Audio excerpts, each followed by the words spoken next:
baga mumpitira abantu abo ngira mumpitira mumpitire nyando yosoferi bahabulwa aberiko mumpitira ni omulala awo General Salim Saraka na nako George bere ku video eno n'abala bajja tusi general aberiko ku video eyo eno tusimbule video ngenda kuyisaawo akalango kamu nenga kali mu kolesaawo zino era katambula bwe kati. All right. National Platform People Power California NUP demonstration. National Platform People Power California USA demonstration.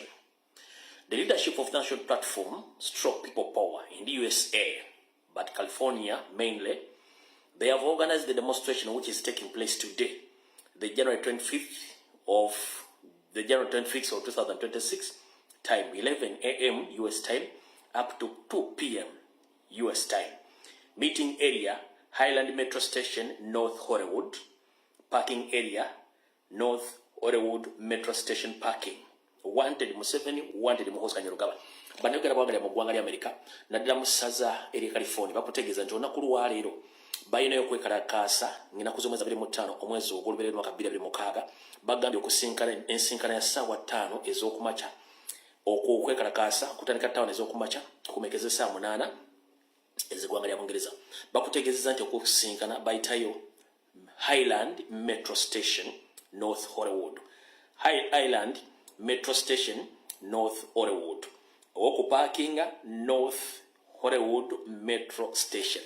Era nchima chigina maso lwalire sawa zino kali mwenda bana Uganda bali mu ggwanga lya America ndamusaza lya California mugende wagenda kubeera okwekalakasa mu ngeri yonna esoboka mugende mu bwangu bango limanyi mu America naddala musaza lya California please genda yo mangu. Alright, njagala okubaza comrade abebongereza omulimu agukoze abe Canada nafunyo ka footage katono anjala okubaza ba comrade abe South Africa aba comrade abo mu USA abesaza lye Massachusetts that is Boston nabala bali kwekalakasa kano keka video akabasajja baffe abe Canada bade mu kwekalakasa tukyagala okwekalakasa kungi nnyo mu ngeri esoboka kuno kwade ku Canada. Stay safe and stay warm, okay? It's my pleasure. Thank you for having me. There will come a time when we will all go back home, when Africa is settled. Let us fight for Africa to be okay, then we'll go back. What is happening in Uganda right now, they bring foreign troops to kill Ugandans. The actual Ugandans, they send them to other countries to kill the people of the other countries. Those soldiers killing Ugandans are not from Uganda. Where are they from? Tanzania, even Kenya. Ruto is even supplying him with the military in Tanzania to kill Ugandans. The Ugandan troops are the ones fighting in the Congo, dying in Congo, in Somalia, and the Central African Republic in Congo. Those are the indigenous Ugandans who were in Canada and we are happy. When we come here, we respect Canada. We don't Canadians. We don't come here to kill Canadians. But if that guy really liked Uganda, he won't be killing Ugandans. But that's what he's doing right now. He's killing the Ugandans and the infrastructure is zero. He's just stealing the money. My name is Rennie Townsend Kent. I'm a Ugandan Canadian. My name is Rita Dambozi. I came from Uganda. If someone in Canada is seeing this for the first time, what should they understand? We would want to go back home. This is not our home. We have where we come from. We are not barbarians. We have roots where we come from. We are Africans who come from Uganda. We are here because of the dictatorship back in Uganda. But we would love to stay where we come. Where we come is full of riches and a lot of stuff. Yeah. Thank you so much. Uganda's a beautiful country, you know? Yeah, it's a very... Yeah, but it's unfortunate that this dictator is ruining everything. Yeah. I just pray for Uganda, you know, for the best. Thank you so much. Thank you so much, sister. Hey, my name is Lumbuye. So what's going on here? We are protesting for our elections back in Uganda. We've been having the same president for the past 40 years. Can you tell me why this is important? Yeah, so right now, they're killing so many people. They have shut down the internet in our country, just like it's in Iran. They have shut down the internet. Nobody knows what is going on. I haven't heard from my mom for the past 5 days since the election started. How do you expect the elections to be free and fair when there is no simple communication? The people don't know what's going on in different areas, and the people can't determine whether this is a free and fair election. This dictator knows that Bobby Wine or His Excellency Robert Chagulanyi will beat him hands down. Mass killings from the dictator, kidnaps, rigging of our votes. When I speak about rigging, we won the elections. Our president, Bobby Wine, Bobi Wine won the elections. The tally doesn't match with the people who voted recently back home. That's why we are nullifying that Museveni must go. All right. So bakomredi be Canada mwe bali nyobali ddala omulimu omunene gwe mwakozesa akona be California abali mu kwekalakasa essaawa zino mwe bali ddala mu nsonga eyo. Kati njagala katandike munoonyeza wali president omuntu yena amuli okumpi president wonna wali mu labadaba style nkusaba ojjoliza video eno abakulembeze ba national platform mwenna muntagire international committee njagala ebere ku video eno tuvudde waawo njalo tandika akatambi tugenda tekatandika tutya. Alright, katutandike bwe tuti mukulembeze eggwanga olunaku lwajjo yavuddeyo n'akola akatambi ke recordings n'atulekera message.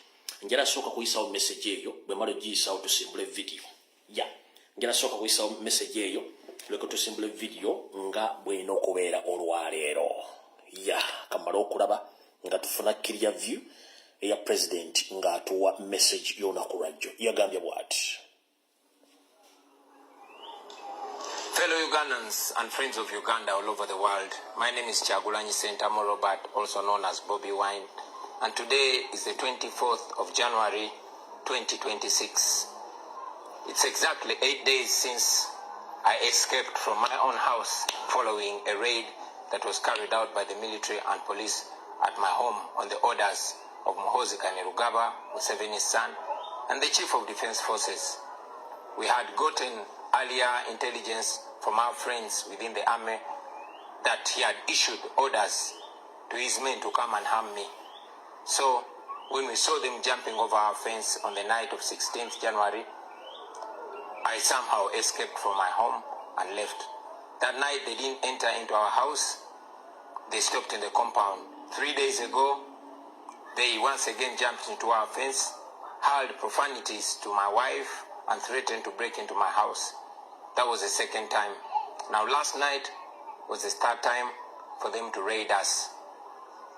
They came in hundreds, according to my wife. They broke every door in our house, including those that were not locked. They took away all our documents, from academic documents, land title deeds, and all important documents. They took every gadget, phones, chargers. They took our internet system. They even took all the laptops, including children's school laptops. They also took away our CCTV camera system and destroyed anything that they could destroy, broke glass and cut even our chairs. They put my wife on gunpoint, demanding that she shows them where I was. They even forced her to remove the passwords from her phone and our laptops, but she refused. Well, these and many things that Museveni's regime is doing through his son and his other people are not signs of strength. These are signs of weakness. If Museveni claims that he won the election, why is he panicking? Why is he doing all manner of terrible things? Why is he harassing people? Why is he harassing me and my family? Those are signs of shame. Those are signs of illegitimacy. Now, my message to you, fellow Ugandans, I am not in my home because I still want to be able to speak to you like I'm doing.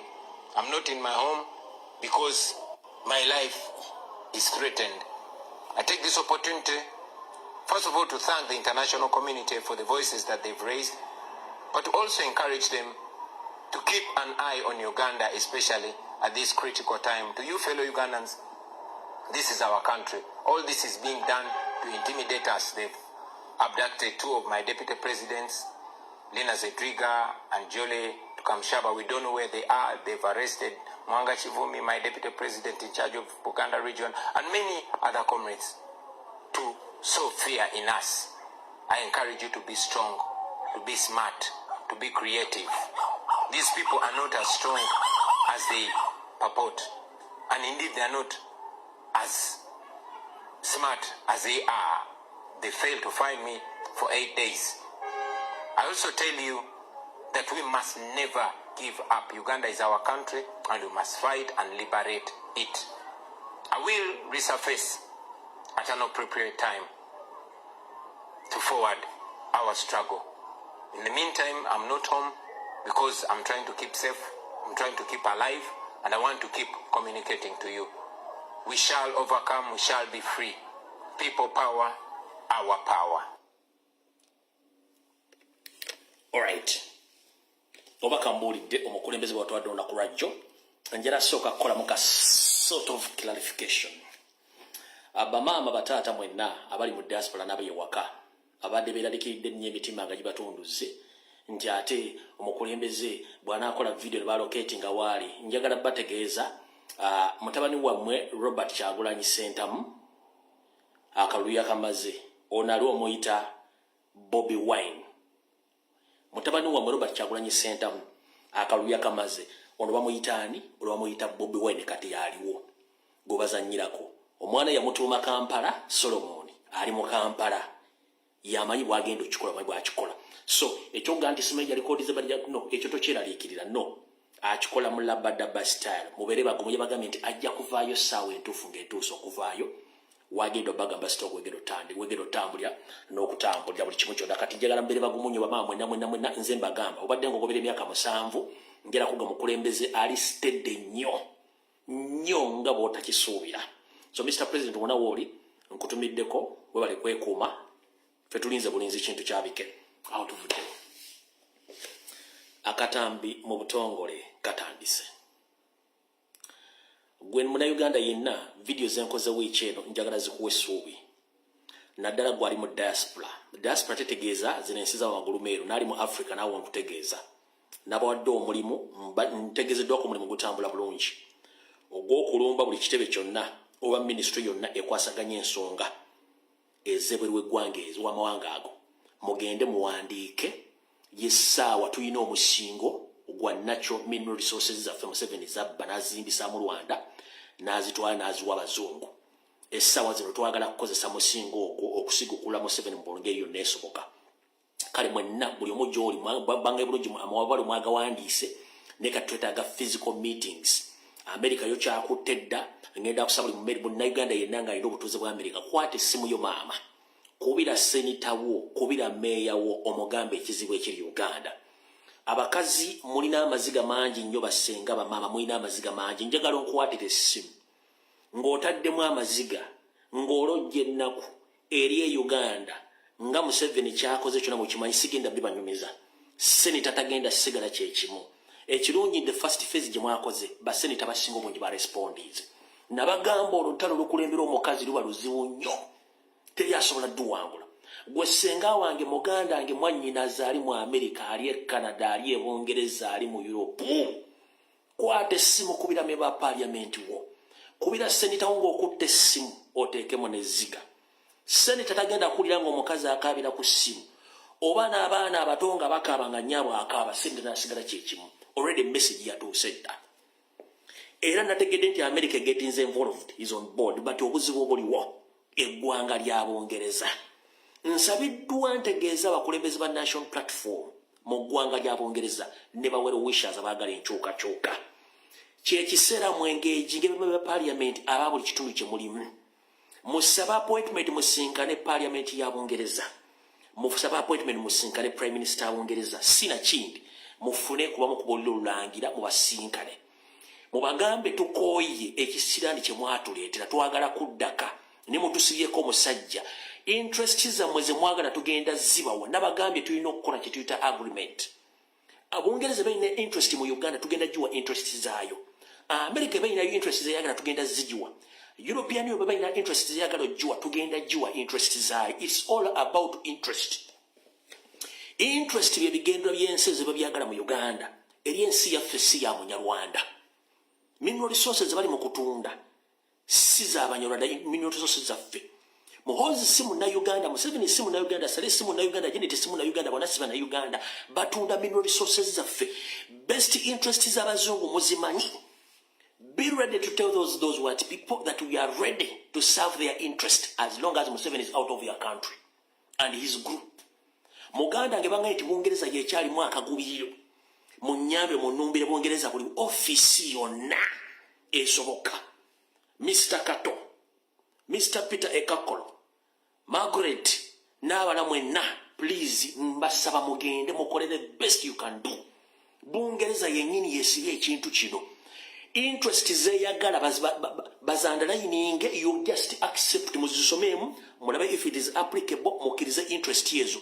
Tukoye bala basajja tebali mu politics bali under occupation to take our country era basa facings kati ngenda bagamba bakama bange mwenna teri muntu atakoye kubeera bulaya abantu bagala kuddaka ekibadde kisibe Museveni mu ntebe kwe kuba nti bannayuganda tebasituka kati ngenda basaba mwenna bannayuganda bali mu Bungereza yesibye ekintu kino. Amerika yakikutte dda abantu bakumya amasimu bawandiisa ebbaluwa kyomawona ti basenita bagenze ne bakola ki ne boogera kye balina kati buli munnayuganda era gy'oli nkusaba okwata essimu ng'oli mukyala olaba okaabira gwe batakubikidde ng'owulidde wulizi nti yafudde naye eggwanga lyo ng'oyagala kuddaka kwata essimu okulukusawo n'ezziga. Teri muzungu alya zziga lya mukazi ng'akaaba n'asigala kyekimu ne munaaba abantu 10 ekintu kino mugenda kikola. Ebisigadde bannayuganda balinze kukutula njegere zino Museveni zeewaana nazo. Bannange bannayuganda bali Bungereza mutuyambe. Bungereza yesibye ekintu kino kinyadiba kyawedde dda. Saagala balwisa message njibasindikidde mbagaye buli kimu njagala akatambi katandise katya.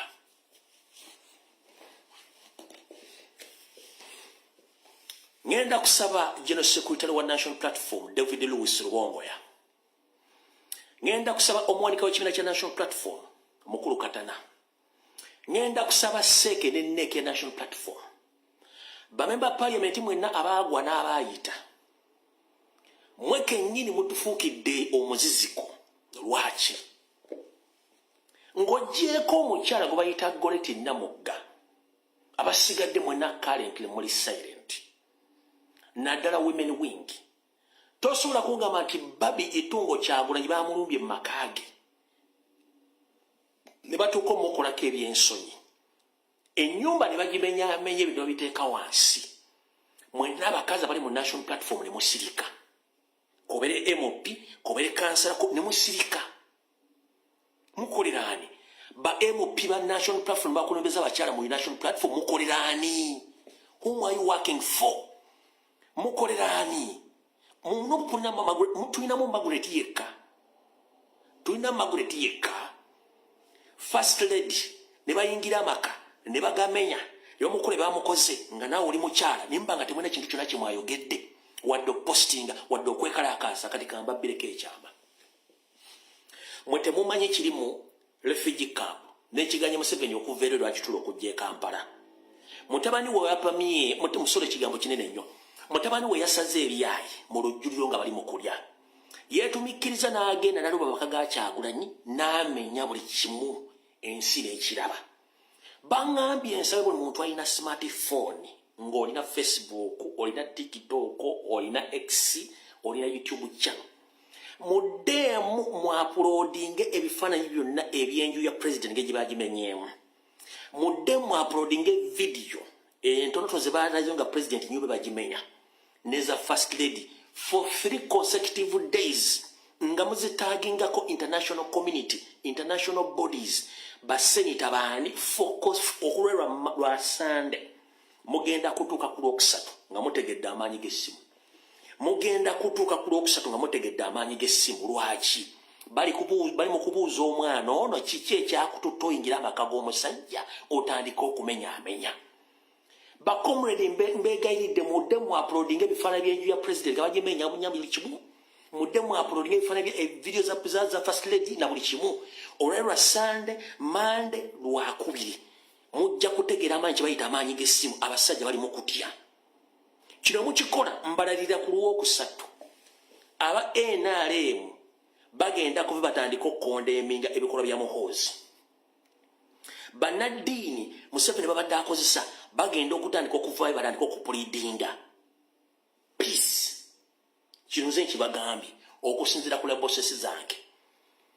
Temwewunya nga bannaddiini Museveni babadde akozesa batandise okupulidinga ne public nga basaba peace. Temwewunya nga ba NRM benyini bavudde publicly nga bakola ki? Nga bapulidinga ne peace mu Uganda. Kino nkikugamba mmwe bali bamulabyeko bano abagwagwa abatanaaba na maaso abalumba first lady n'abalumba Solomon mbaleke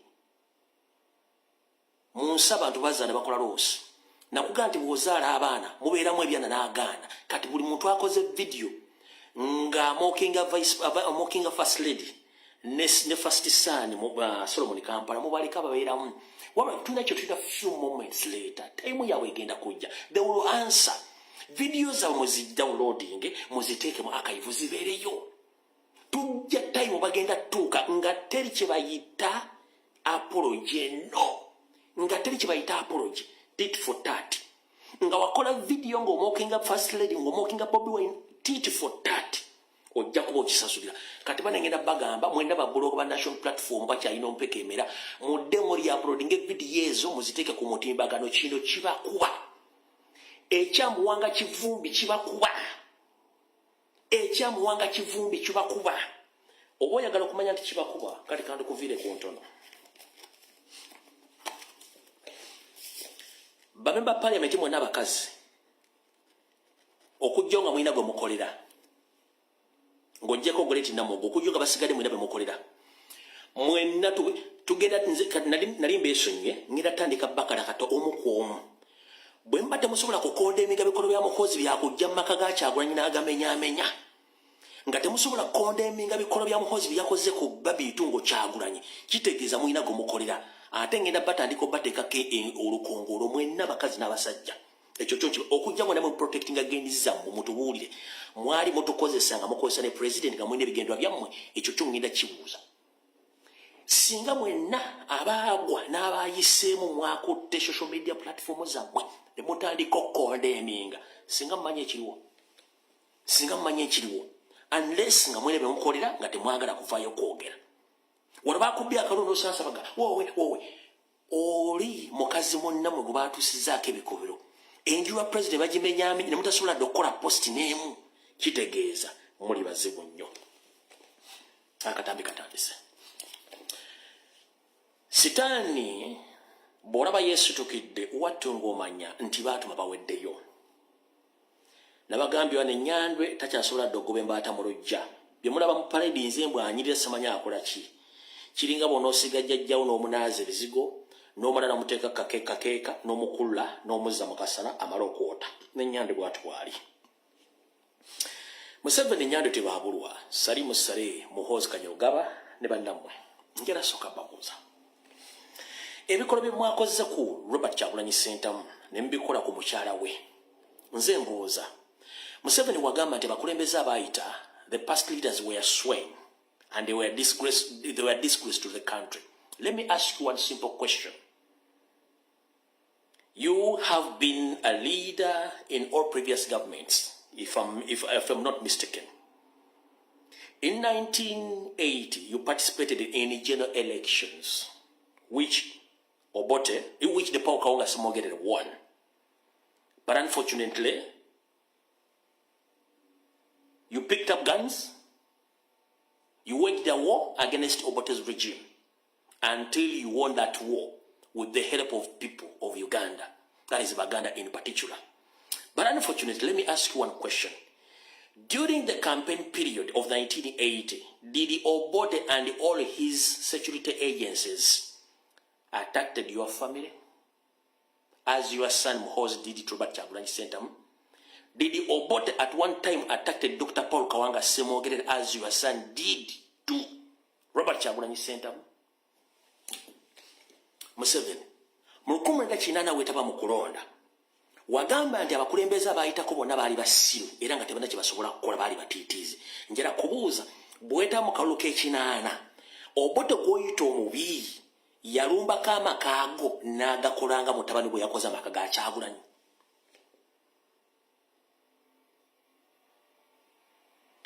Obote yalumbako amaka ago n'akwata Jeneti n'amwambula engoye?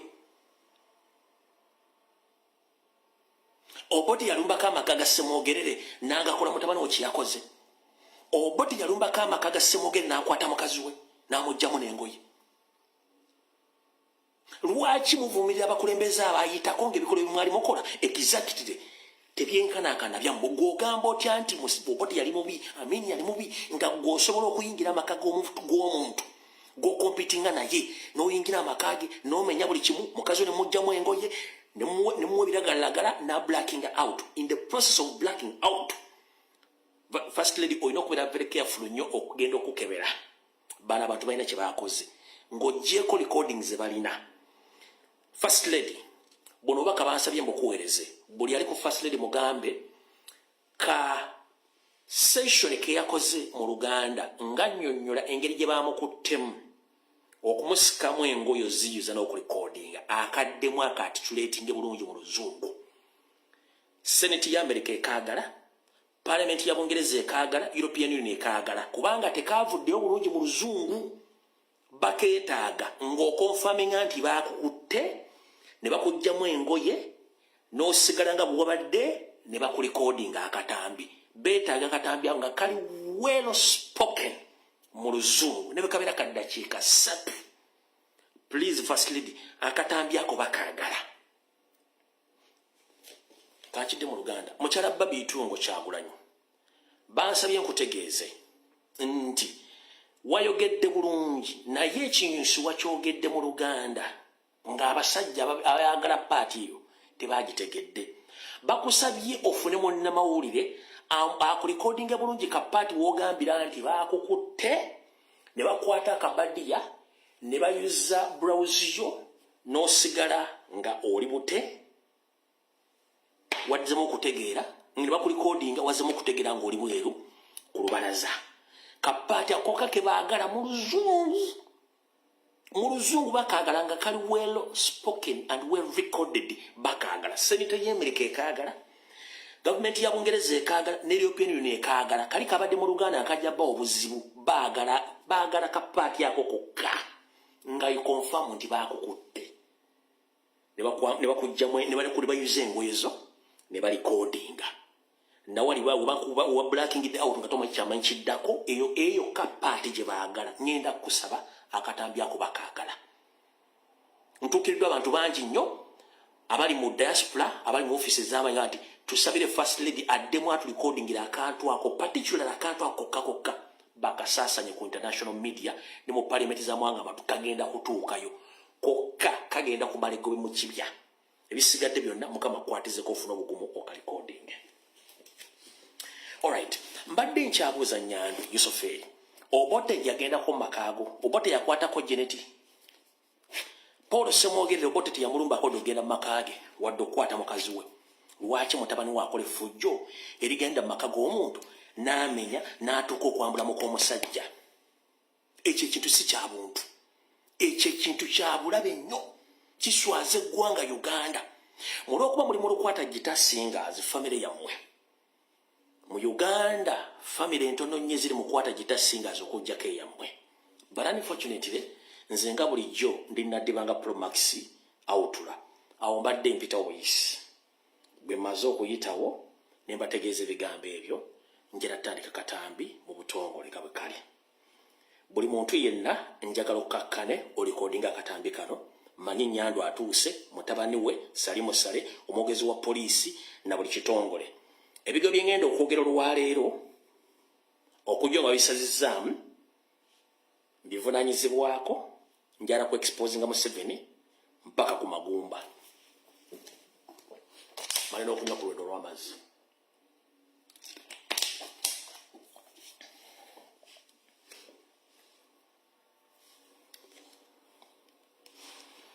Omwami ono Lutumba Kishoke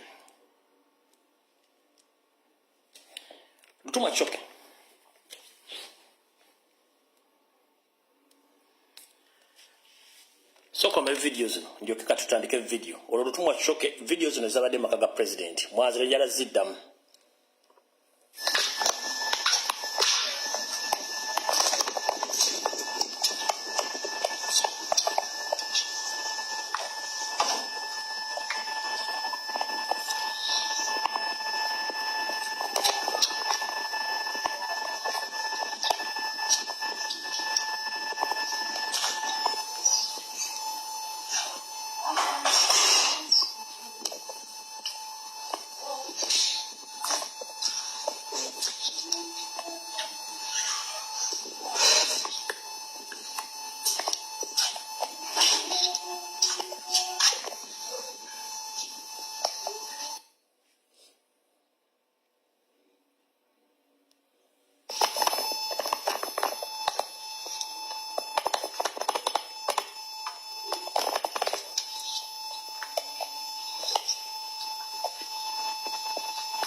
kati omwami omwogezi wa poliisi Lutuma Kishoke alina amaaso agali olubuto kye tuyita pregnant eyes azze olwaleero mu press conference n'agamba His Excellency Robert Kyagulanyi Ssentamu ali mu maka ge.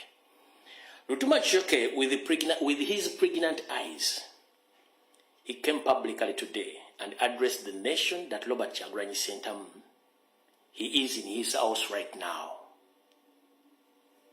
Omuli bulungi nnyo omwami oyo ng'ayogera. Leka tusimbule video. Omwami oyo ayogedde bw'ati. Briefing I got today morning in respect to the status of Mr. Kyagulanyi Bobi Wine is that he is in his home or his house. He is at his place. Yes. My brother, you know very well, we have had instances where media becomes part and source of inciting of violence. Now, what you need to know as a whole is that all our actions have one end state, have one specific objective, to ensure that nobody destabilizes our security. Not a journalist, not any form of reporting, not any citizen, not even Kyagulanyi himself. So we shall, and I repeat, all our actions shall be geared at preventing any individual or group of individuals from inciting violence. So if in our intelligence estimates and predictions is that the movements of the fourth estate is in any way going to propound, is going to incite, is going to have an effect on violence, we certainly shall take countermeasures, which may include certain measured restrictions. So we are not allowed to access it. We shall come out clear on that. Read my statement. All right. Mr. Lutuma Kishoke, with your pregnant eyes, we appreciate your lies, but unfortunately I'm here to expose the regime. Publicly, the police of Uganda has come out to say, or to state that Robert Kyagulanyi Ssentamu is in his house, which is okay because we are used to such statements. These people are suffering from cow mentality, or the system called sell a cow and educate a cow. Those people, they are cattle keepers. So in the process of keeping cattle, they sell those cattle to educate their kids. So there is no different, their thinking capacities between them and their cattle. They think the same. So we don't blame them. So mukulu Lutuma Kishoke, bwoto bwoyogere tukubaziza nnyo, nenjagala kusooka kubuuza mukulu. Ebigambo ebyo byogera osinziira mu Uganda ng'otudde bulungi nnyo birikodingiddwa era bimanyiddwa. Ffe tetufuddeeyo bakaba bookolera kye twagala okumanya nti amateeka mugakozesaako ddi n'obwongo bwammwe. Buli muntu mufudde ntasobola kwogera mu Uganda.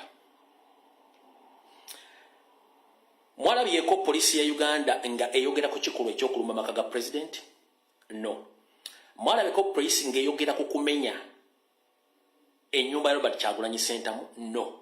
In fact, singa kyabadde kisoboka baadde bagenda kujja ne gunduuza bayolewo ennyumba ya Kyagulanyi. Nkiddamu. In fact, bano abasajja baadde basobola okujja ne gunduuza ennyumba bagiyolewo obuyoozi ku busungu babadde nabwo. Okitegeera? Baadde basobola okujja ne gunduuza oba zino zitulakita amajjigere ne bayolawo ennyumba y'omusajja ne bagiyolawo okusinziira ku busungu babadde nabo. Kati njala nsooke mbategeeza ensi weetuuse, Uganda weetuuse. Poliisi tennavaayo kwogera ku kigambo nti ennyumba ya Kyagulanyi baagirumbye ne bamenyaamenya buli kimu. Tebannagenda n'amaka ga Kyagulanyi kola due diligence oba kola forensics. Botya ani yamenya ennyumba, ani yamenya ebintu, ani yakutemuka omusajja n'amuggyamu engoye, tebannakola kintu kyonna. Jointly with the mainstream medias of Uganda, shame upon you. Mainstream medias of Uganda, shame upon you. Since the invasion of Robert Kyagulanyi Ssentamu, nobody has posted that the house was invaded, The First Lady was attacked and mistreated. Nobody has posted anything. Kubanga yeyo embeera bweri mu Uganda. Buli muntu omwagala asirise. Ne mukuba baagala nga basirise ne batamanya nti ekisinga obulwadde. Obulwadde bwe buluwa. Obulwadde bwe buno. Katutandika akatambi. Nze kati naddibanga Pro Max Outla alinnye ku jjoba. Naddibanga Pro Max Outla alinnye ku jjoba. Kati kambaasi mwe munaamanyi kimulimpa. Njagala eno session tugikwate mpola mpola. Mwe munaamanyi kimumpa video ng'ewedde. 1. Nyandi Yosoferi emyaka 40 gy'amaze nga afutubadde ku ggwanga eryo. Abadde nga concentratinga nnyo okuteeka obutujju mu ggwanga kye tuyita tera. Okukulyetinga rebel groups mu Uganda ng'abantu abakipingira mu fear.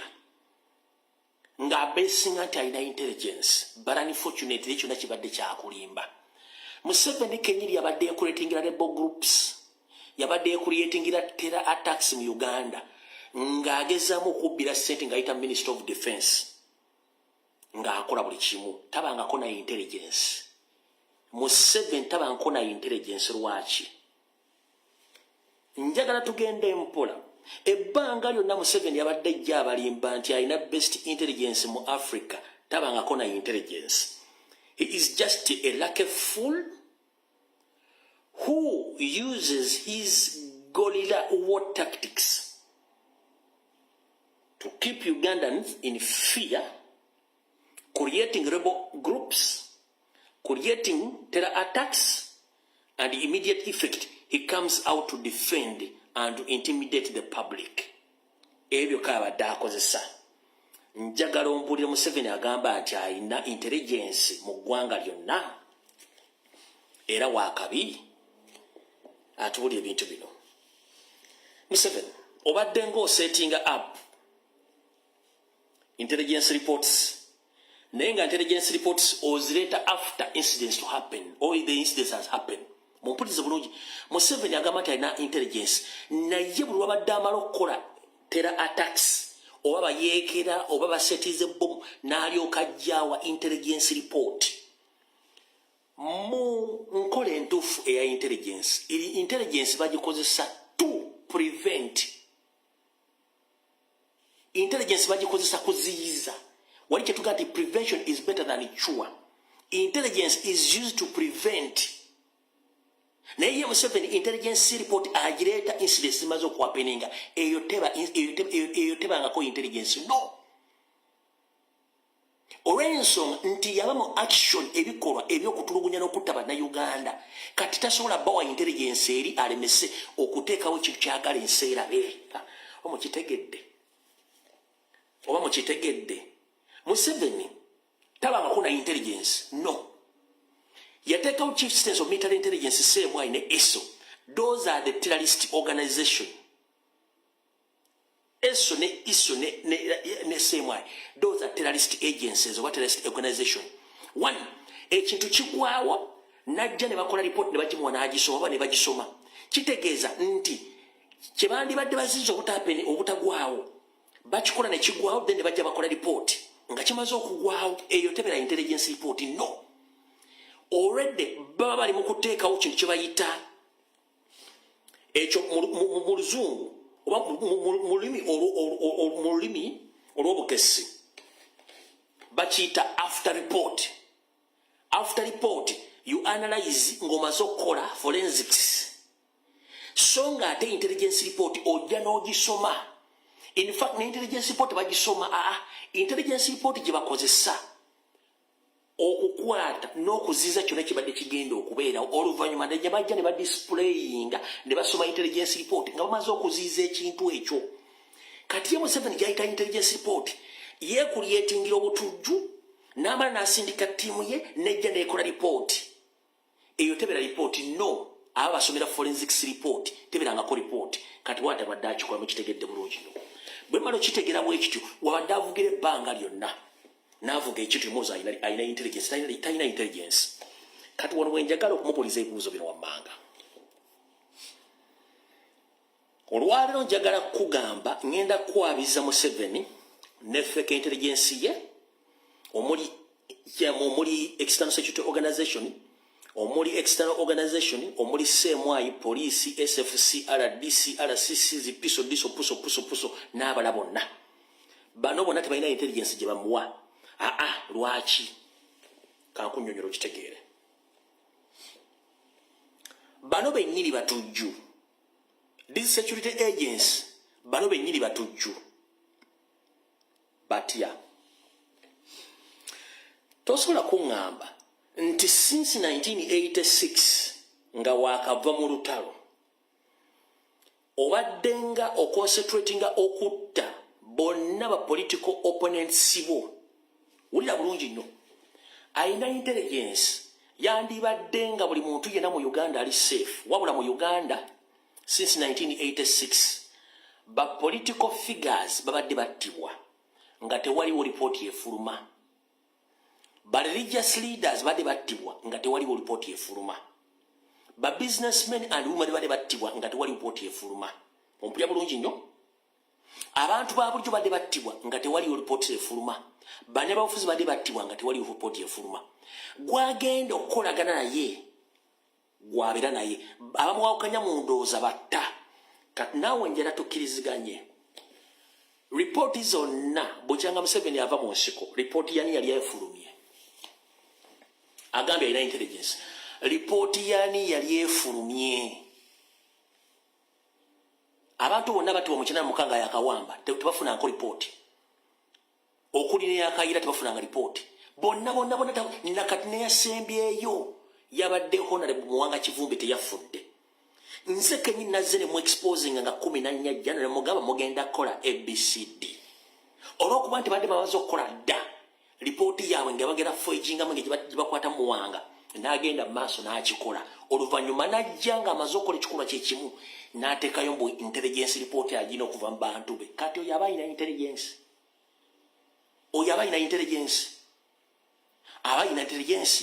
kitegeeza talina abadde atuvugira awo good enough mwena mbadde mbumbuza president yabadde ategeeza Robert Kyagulanyi Ssentamu nabagambye Kyagulanyi yakomye mu kalulu ono waliwo Bobi Wine mukola akatambi ako mu second saa 3 ezaasoose yabadde ayagala kulaga Nnyandwe ne mutabani we temulina intelligence mu Uganda n'asooka balagako background okubalaga sagala mugenti ndi South Africa simanyi ndi Uganda ndi mu America simanyi ndi Congo ndi n'abalaga ndi mu Uganda mwennyini n'abalaga bw'amala obbalaga n'akola video bulungi nnyo n'agita kitegeeza nti ne intelligence teriiwo bwe mba temusobola kudetectinga muntu ali mu Kampala mu Uganda kimusobola kukola omuntu n'afuluma enju n'atambula ne mujja ne mumenya nga mulowooza mwali n'osindika ne kitaffe mu nkwe bajje babege bateeke obumobulo obukwata amaloboozi mu nju n'ogaa nti toyina intelligence kati kambabuulira president yakoze video nga alina ku exposinga Museveni ne system ye tebayina intelligence teriiwo ezo 30 seconds yesu n'asika bw'ati yabadaga kaseke embalaga enzibu ndi mu Kampala wano n'agibalaga n'amala n'ababulira ebigambo kati abasinga mu kyemwategedde ekinyusi kyabadde kulaga bano nti mwendi ate mwena kyemusobola kunkola kati Museveni kansoke nkubuulira mu 1980 wakozesa Abaganda ne bakutereka emyaka gyonna Abaganda ne bakutereka emyaka gyonna paka lwawangula oba soba mazeewo ono mwana gw'osuubidde nti Abaganda tebasobola kuteeka muzzukulu waabwe wa mwana waabwe wadde enkoze nge osuubidde nti Abaganda tebasobola kuteeka mwana waabwe bwe bakutegekera gwe mugwira eyajja alomba nga wagira kuluma tebasobola kutereka mwana waabwe nakumukuuma mu mbeera gavumenti yo gyerimu gw'obadde osuubira tebasobola kutereka muzzukulu waabwe nakumukuuma oba Baganda basobola gw'omugwira serwajja okwota bakutereka ne batuuka n'obbasa ne batuuka n'okubatta nga bakula bakooni nga tasobola kwogera oba tasobola kutegekera muzzukulu waabwe kumutereka kati genda mpola mugende mpola eno mulimu generation nkyamu ate mulimu budde obukyamu bwebanga basobola okutereka abaganda basobola okutegeka munnayuganda omulala yenna ne bamutereka ekyo kigenda ng'okimanyi ekiyagadde obbagamba kiyagadde obbalaga ndi wano kyo nabamulisaako n'agijjayo so ebisigadde byonna mubeere nga mumanyi nti muli aweya kati bwe mmala okubabuulira akagamba ako mukategedde emitima gibasse mu vi kati katugendeko wano mbagambye nti bwe tutunulako okuva emabega Museveni tafulumyangako lipooti yonna eraga assassination oba murder mu Uganda. Waliwo alina assassination oba murder report since 1986 nga bagiteeka mu public domain oba mu public archive nga mweri eraga nti Dr. Rutankome Andrew Kaira yattibwa bw'ati. Eraga nti eyali Benichwono bamutta bano ali ludda wa. Abantu bonna bazze bafa mu Uganda bakulagako forensics bakulaga report yaabwe eya assassination oba ya murder. Bagikulagako kitegeeza tebalina intelligence bano badde batufumba bufumbi kati mujja tegeera kye bayita omuntu ng'akooya ensi. One, wulira bulungi nnyo.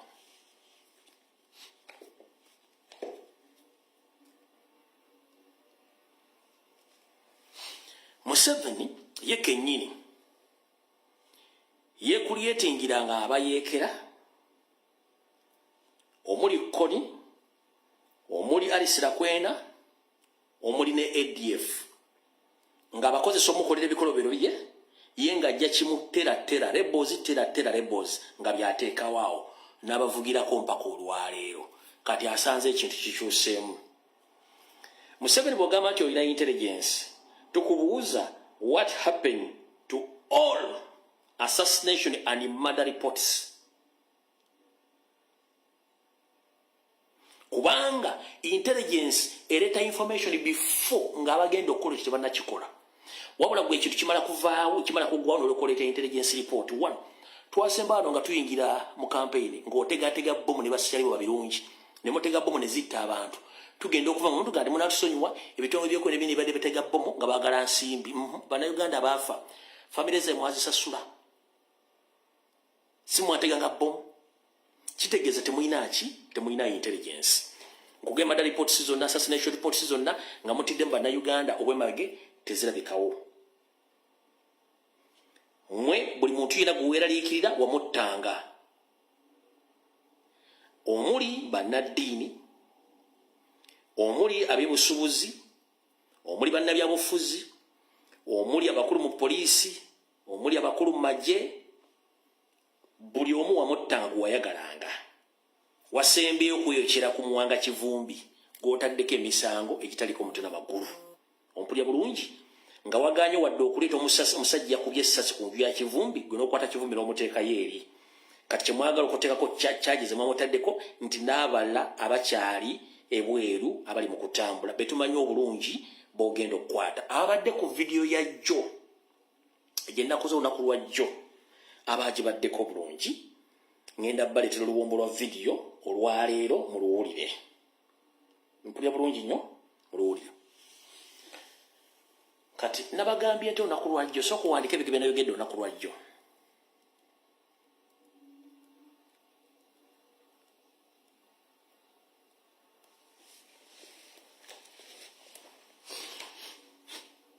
Jjo nayogedde biki? Already nakoze video ya jjo bana basajja nabakubye 10 ku bwereere ne report yennyini bagiwandiise dda engeri gye bagenda okuggalawo ekibiina kya National Platform report ngenda gibawako kopi era ngenda sula nga ngipostinze wabula bajja vve bagambe nti ebbaluwa eri feeke ngenda gibamulisaako wano naye bagenda kuve bagambe nti ebbaluwa eri feeke ngenda sula nga ngipostinze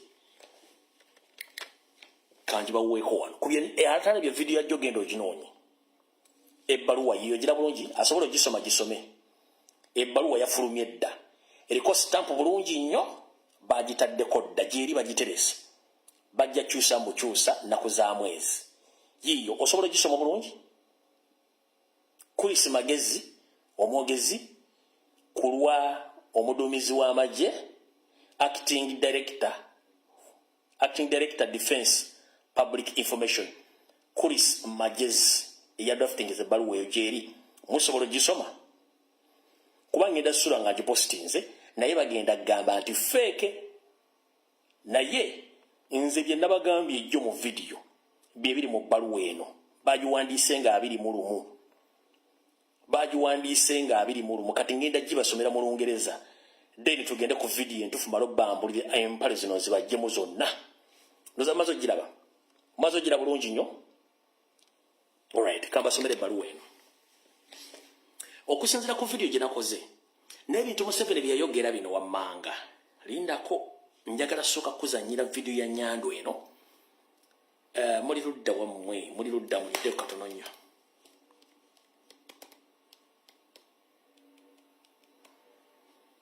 Ngenda jita ne bagenda kugamba nti fake nga bulijjo. Basing on Museveni's video yerwali erwerwa yangu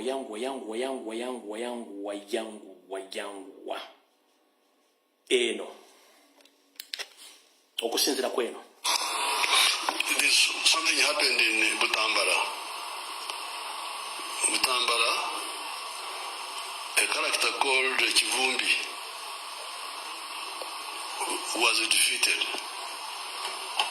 Now the plan everywhere was that where Noop is defeated, gangs with the pangas. You remember pangas?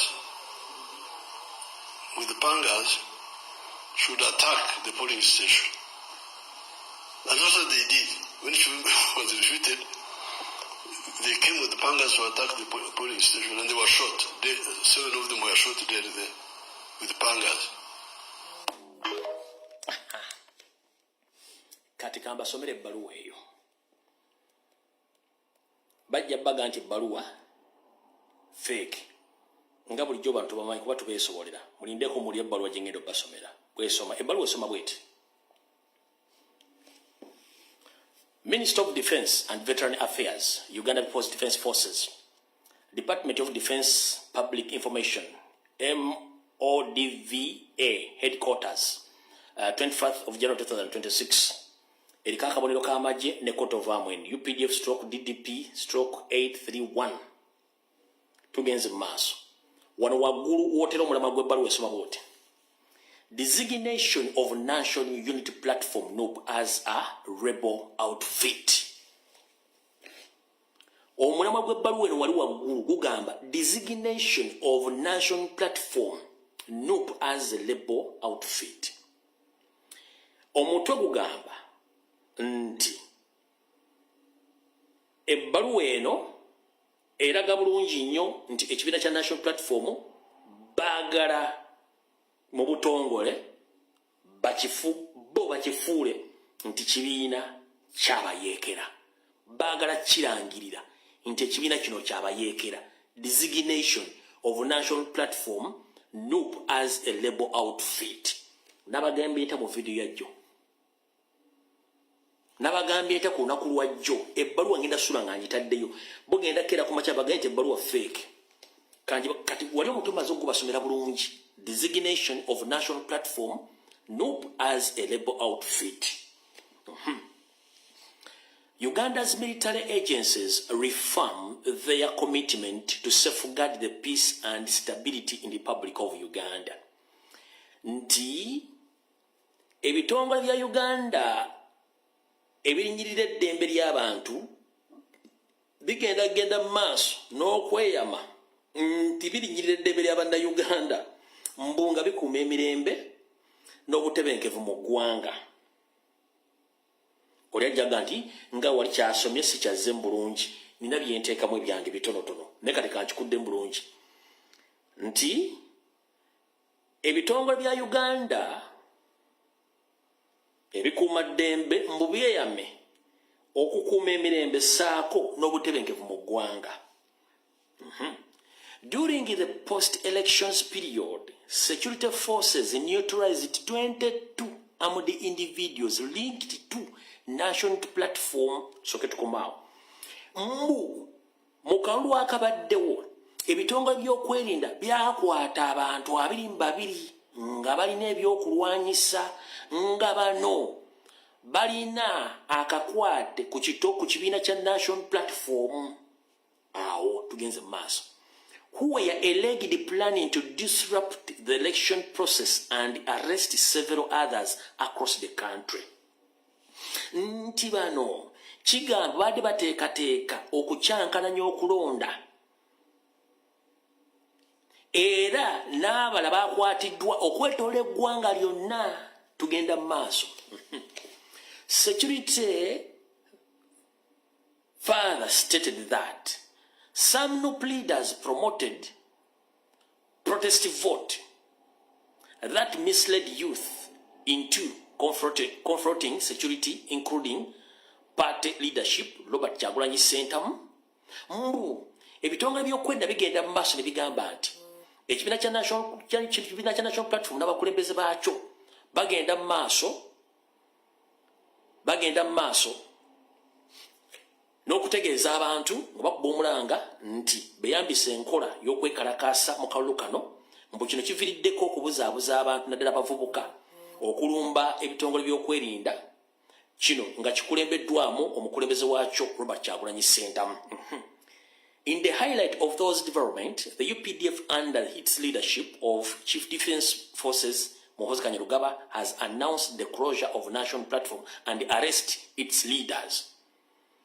Mu byogeddwa byonna waggulu n'ebigenda mu maaso ekitongole eky'amagye nga kikulemberwa mutabani wa Museveni era nga yakulembera ebitongole byonna ebyokwerinda naddala magye gino Muhoozi Kainerugaba yasazeewo n'agamba nti ekibiina kya National Platform kiggalwewo n'omukulembeze waakyo Robert Kyagulanyi Ssentamu akwatibwe.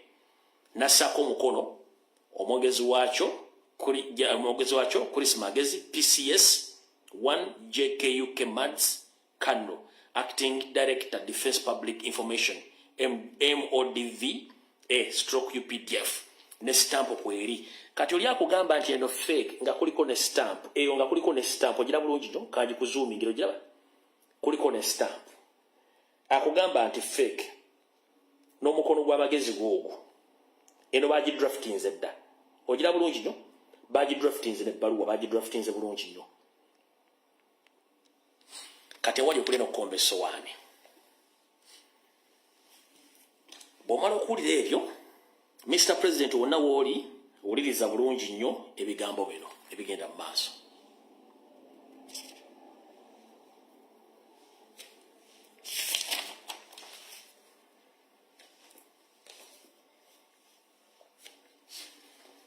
Nyando yosoferiti bahabulwa Genosari Musarakanda naho saako mutabani we Budiddigi ne kojjawe Kahanga Muhanga n'abeetoolodde eno enteekateeka gye balina mu bbangi litali ttono enteekateeka eno yeeruwa wulira nabagambye naddibanga Promax kati yalinye ku jjoba famire y'omutujju Nyando yosoferiti bahabulwa eteeseteese okuteekawo obutujju mu bitundu ebina ebikola eggwanga Uganda, the four regions which makes the country Uganda. Salimu Sare, Muhoozi Kainerugaba, Museveni himself, and their brother-in-law Kahanga Muhanga plus others, they are planning terror attacks in 4 regions which make the country Uganda. Museveni and his family, they are planning a terror attack in all 4 regions which makes the country Uganda. Region is in Nya. Ulira bulungi. Mu terror attack zino zibagala okuteekawo bagala kusettinga bomb mu bantu mu bifo ebikuŋŋanirwamu abantu bagala kukuma muliro ku nju z'abantu bagala kukuma muliro ku bizinesi z'abantu bagala kutemula abantu n'amajambiya oluvannyuma ebikolwa byonna babirinkinge ku kibiina kya National Platform n'abakulembeze baakyo era publicly bajje babakwate n'abasigadde bonna saako ne ba parliamenti babateeke munda ekibiina bakirangirire nti kyabatujju era bakiggale as soon as possible. So ladies and gentlemen, Since 14th of January, I've been exposing Museveni's plans of terrorizing Ugandans. Then after, he links those terror to national platform, and its leadership, which is led by Robert Kyagulanyi Ssentamu. They have already drafted a letter, which I've already read here. And this intelligence report, which I've now read here, it exposes the regime. Right now, they are planning terror attack in all 4 regions of Uganda. They are planning to set fire on people's business. They are planning use to M23 rebels from Congo, led by Kagame, to terrorize people with machetes across the 4 regions, to set fire on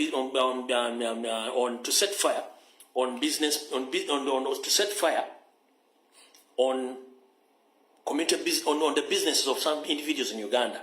Thereafter, they are going to link those terror attacks on national platform. From there and then, they are going to link those terror to national platform and its leadership, which is going to lead the closure of the national platform and the arrest of all leaders, including the elected MPs and our President Robert Kyagulanyi Ssentamu, and officials that will come out using the military court martial or the UPDF to announce the closure and the ban of national platform in Uganda. And whoever they find supporting or linked national platform will face it live. So I'm here to inform the international community that these people, they lack common sense. They have been leading that country on the mercy of some indigenous educated Ugandans. Right now, some educated Ugandans, they have withdrawn their support from Museveni. They need a change because they have discovered that Museveni and his family, they are creating a monarchy, which after Museveni wants to hand over power to his son, whose son is mad, totally mad. And I'm encouraging all Ugandans in UK, please approach the Sandhurst Military Academy in UK, inform them that the boy who was trained from that academy, he had become a public nuisance. If it is possible, they can cancel his academic qualifications of Sandhurst. So please, the international community, I'm here to inform you that soon or later, this information will come in the public domain. These people, they no longer fear to be exposed. They will act according to what they planned. So I'm here to inform you, ladies and gentlemen, more especially international community, all embassies in Uganda, that Museveni's son is determined to close national platform and to arrest Robert Kyagulanyi Ssentamu. And in fact, his plan is to kill him. So whatever comes after my addressing the public, get to know that Museveni is not in control. The country now is led by Salim Musare, his young brother, Muhoozi Kainerugaba, the son to Museveni, Jedeti, the wife to Museveni, Kalugire,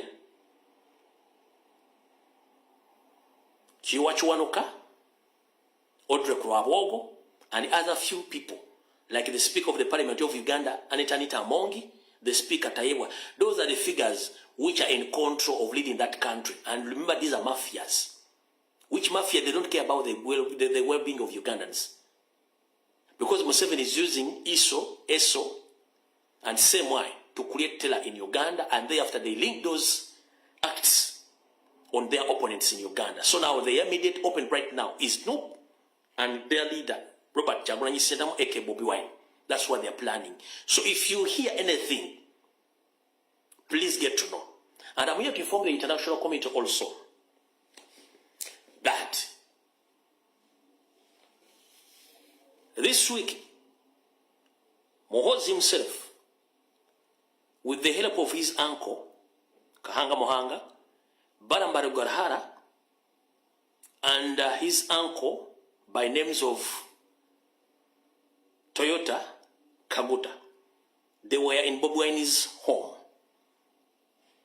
I'm told that they planted there billions of money in foreign exchange, including ammunitions and army uniform.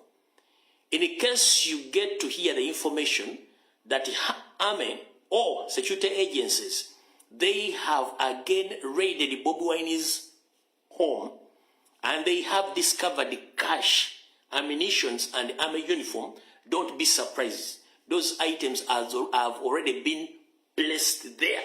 They are just waiting for small time to come out with such fake information to blackmail or to link Robert Kyagulanyi Ssentamu to tell organization, whereby Museveni is ready to link some teller groups which have already entered Uganda via Entebbe International Airport. And these people, usually they don't check in. They are nowhere to be seen in the system, in the migration system of Uganda. They just let in to enter the country because the security agents knows that those people, they are come for the mission. So, don't be fooled by some individuals which are going to be displayed as witnesses who will be paraded saying that they're in connection with Robert Kyagulanyi Ssentamu to terrorize people or to kill people in Uganda.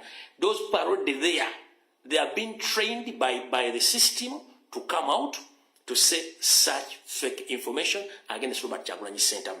So I'm here to inform the international community, be aware of that. My name's Lumbuye Fred, a Ugandan based here in Turkey, because nothing to hide now.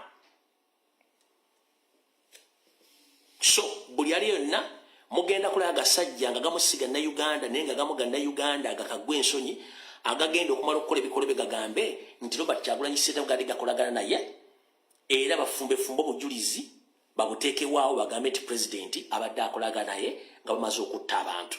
But men especially, they are going to use M23 rebels. Which M23 rebel group is funded by Museveni himself and his friend Kagame of Rwanda. So we are under siege, we are under occupation, which occupation now the system has get to know that Ugandans, they have waked up, they know that they are led by the foreigners. Which foreigners, they don't care. Even we have foreign forces in Uganda.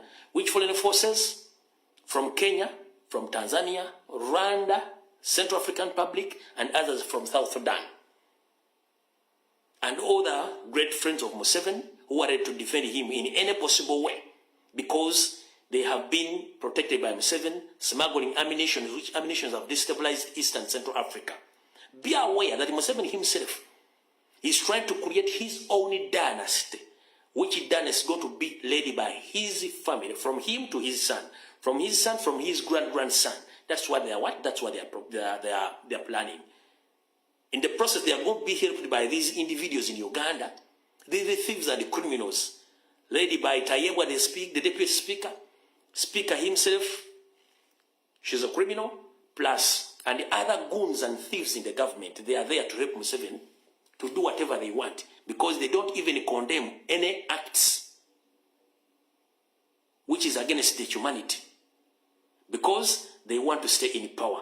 So that's the information we wanted to deliver to you to get to know about what is about to happen in Uganda, which Museveni is planning and his family.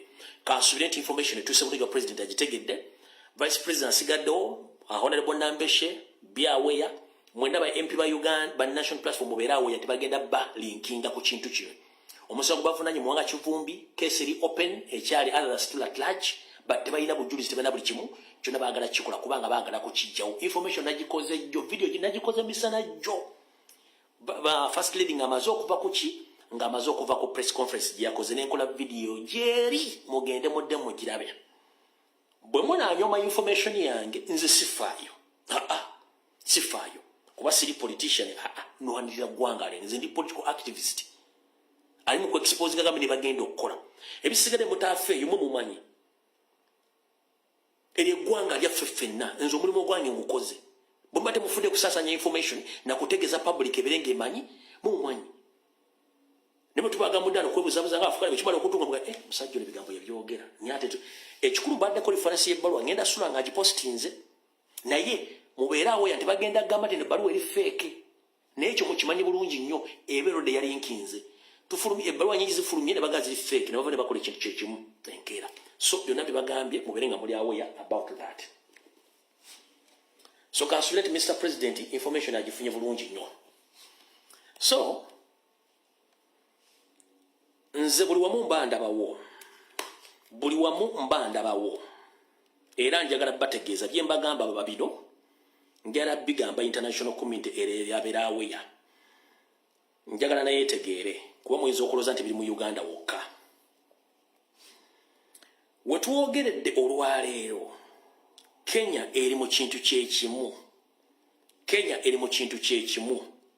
wulira ebintu Ruto byakola Museveni byakola Ruto bamusomesa kati byakola eno message evudde Kenya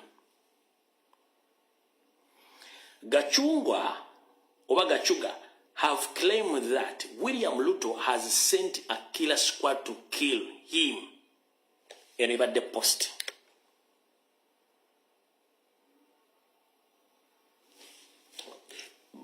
kati eno incidence yeno wano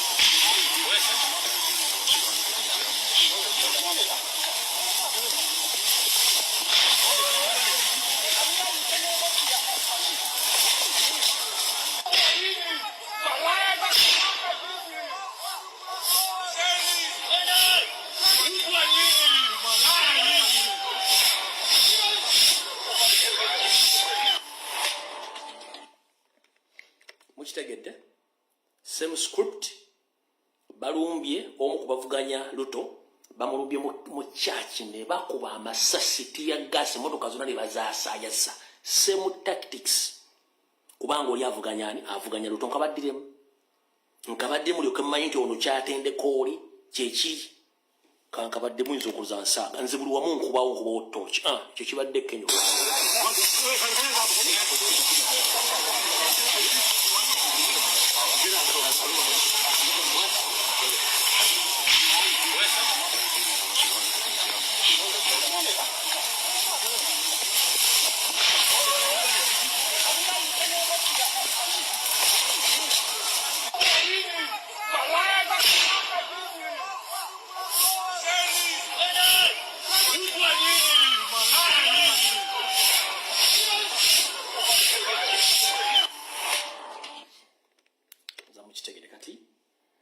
yengeri yonna eriwo kati eyo tuvuddeyo information manyi president agifuna abakulembeze bagifunye kati katugendeko eno wansi omulwanyizi w'eddembe ate nga munamateeka w'ensi yonna omukulu Robert Amsterdam agambye bw'ati our firm will be using all available channels to argue the protection of Robert Kyagulanyi Ssentamu.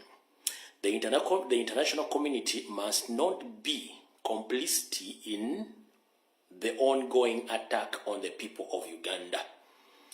Omulwanyizi w'eddembe ate nga munnamateeka w'ensi yonna omukulu Robert Amsterdam agambye nti akubiriza ensi yonna okweyambisa buli kimu ekiriwo okukuuma Robert Kyagulanyi Ssentamu era akubiriza ensi yonna gyeri okugezaako okutunula eriisa ejjogi n'okuvumirira ku ngeri amaka ga Robert Kyagulanyi gyalumbiddwamu saako naye kennyini ng'omuntu oyo abadde Robert Amsterdam eno ye nooti ye gy'awandiise ku mukutu gwe ogwa Twitter. Okay, tuvudde waawo. Ekibiina ekibaga amateeka mu Uganda kibayita Uganda Road Development Center kiwandiise bwe kiti kigambye Kampala, Uganda, 24th January 2026. The Uganda Law Society (USLS) strongly condemn the violent home invasion and the assault on Mrs. Babla Itungo Kyagulanyi in Magere, Wakiso district at the night of 23rd January 2026, shortly after a USLS delegation visited her that afternoon to discuss the modalities of liberating her from family and 8-day hours arrest. Following the consultation with Mrs. Kyagulanyi and her legal team, it has been confirmed that the armed intruders broke into her Magere residence, assaulted her, and demanded information about her husband's whereabouts. Assorted documents, properties were seized. She suffered physical injuries and physical trauma, necessities in hospitalization. This attack by the Uganda Defense Forces under the police supervision constitute a blunt abuse of state powers, violating fundamental rights to liberty, security, dignity, and privacy. It is a deliberate attempt to intimidate and silence the opposition or to provoke the civil unrest, particularly given to the recent dispute elections and ongoing waves of detention, torture, and enforcing disappearance of national platform leaders, supporters across the country. USLS reject the militarized suppression of the political opposition and provocation of peaceful civilians. No one should be subjected to violence by the security forces under a pretext of national security. Mukitegedde bulungi nnyo. Esagala gigenda obudde buwanvu katugende ku ebbaluwa ya munnamateeka era omutendeke omukyala Justice Kisakye ye gyawandiise. Ngenda basomera ey'omukyala eyagamba Museveni openly tewawangudde kalulu ka 2021 wakabba n'akola lipooti ye Winyiddolo n'agibba awava entata era ye n'abinyika mu nsuwa n'agenda mu buwaŋŋanguse. Justice Kisakye awandiise bw'ati: Message to Dictator Museveni. Obaka buno mbuweereza Saabatujju Museveni oba nakyemalira Museveni. Museveni, many Ugandans have been forced into exile, fearing for their lives. Museveni, bannayuganda bangi nnyo basindikiriziddwa okudduka mu buwaŋŋanguse nga batya okufiirwa obulamu bwabwe. Others have been pushed into seeking unemployment in foreign countries where their safety and well-being are not guaranteed, simply to fend for themselves and their families. Abalala bangi nnyo basindikiriziddwa okugenda okufunoonya omuddo ogwa kiragala mu nsi ezitali z'aboowe, saako n'okugamba nti bafunireko obuweerero gye bali eyo gye banaasobola okwebeezaawo saako n'okubeezaawo famire zaabwe. Among those in exile is the president of Law Society, Isaac Kasemakadde. Mwabo bennyini betwogerako kwekulira ekitongole ekibaga amateeka mu Uganda ekya Uganda Law Society, omukulu gwe bayita Isaac Kasemakadde. I, a former justice of Supreme Court of Uganda, and many other Ugandans are currently living involuntarily in exile, having been forced to flee for fear for our lives. Agambye ye kennyini ng'omukyala Justice Kisakye eyali ali ku ddaala ery'ekkooti esemberayo ddala mu ggwanga. N'abalala bangi nnyo bannayuganda kati abadduka nga tebeeyagalidde okugenda mu buwaŋŋanguse nga basindikiriziddwa olw'okuba nti obulamu bwabwe bwali mu matigga. Your election win was secured in darkness in the midst of nationwide internet shutdown. Obuwanguzi bwo bw'ogamba nti wabufunidde mu kizikiza mu bintu ebingi ebyagenze mu maaso okwetola eggwanga lyonna omulina okuggyako amayengo g'empuliziganya aga intaneti. The statement and the actions that have followed since you were declared the winner continue to raise questions whether you actually won the elections. Ebigambo ebyogerwa n'ebikolwa ebikolwa oluvannyuma lw'ogwe agamba nti wawangudde akalulu kano ng'era baakulangiridde byongera okuteekawo ebibuuzo eri abo abantu nga babuuza owaayi ebikolwa ebikolebwa n'ebigambo ebyogerwa biteeka ebibuuza akalulu kano wakawangudde ebya ddala. If you won legitimately, repression is unnecessary. Bw'oba ekituufu owangudde nga bw'ogamba okunyigiriza bewawangudde kyetaagisa. If repression exists, the legitimacy is in question. Okunyigiriza kuno okuliwo essaawa zino mu bannayuganda ngera kukyaliwo kuno oyagala kulaga abantu nti kulaga nti owangudde akalulu kano oba okuleka abantu nga bibuuza ebibuuzo ekituufu kyeki. Your manifesto did not include in hunting down those who didn't support you. Endaga byogenda kukola abalonzi bakulonde gye tuyita manifesto tewateekamu kintu kyonna kiraga nti bw'omala tewateekamu kawairo konna kalaga nti tewateekamu kawairo konna kalaga nti abatagenda kuwagira ogenda banoonya. Mu manifesto yo oba mu manifesto gye tuyita endaga byogenda kukola tewateekamu kawairo konna kagamba nti abatakuwagira ogenda bacunya oba ogenda banoonya. Elections in any democratic country are competitive. Ebyokulonda mu nsi zonna ezirimu emirembe ebyokulonda bibeera byakuvuganya. There are always people who support the candidate who emerges as the winner and those who support other candidates in the race. Akugambye nti nga bulijjo kibeerawo abantu bennyini bawagira omuntu waabwe gwe baagala era avaayo ng'omuwanguzi y'oyo abalondeddwa abantu abo gwe babawagidde mu lwokaano olwo. So in Uganda, different from other countries. Mu Uganda wattu kyanjawulo okusinziira ku nsi endala nga bwe bakiraba essaawa zino. Did you expect all Ugandans voters to vote you? Nyandi Osoferi just kisa kya kubuuza nti gwobadde osuubira nti bannayuganda bonna bagenda kulonda kyekibuuzo kyabuuza. Is there any country where that happens? Nakubuuza nti waliwo ensi yonna by'oli mu kukola gye bibeera mu kulonda nga n'okulonda kuwedde? Tugenda mu maaso. Museveni, you spend many years fighting for freedom. Nyandi Yosoferi wamala emyaka mingi nnyo ng'ogamba olwanirira ddembe. You have been in leadership for 40 years. Obadde ng'okulembeze wattu emyaka 40. The country is working on the roadmap you set in motion when you took over power by the gun in 1986. Ulira. Agebe what?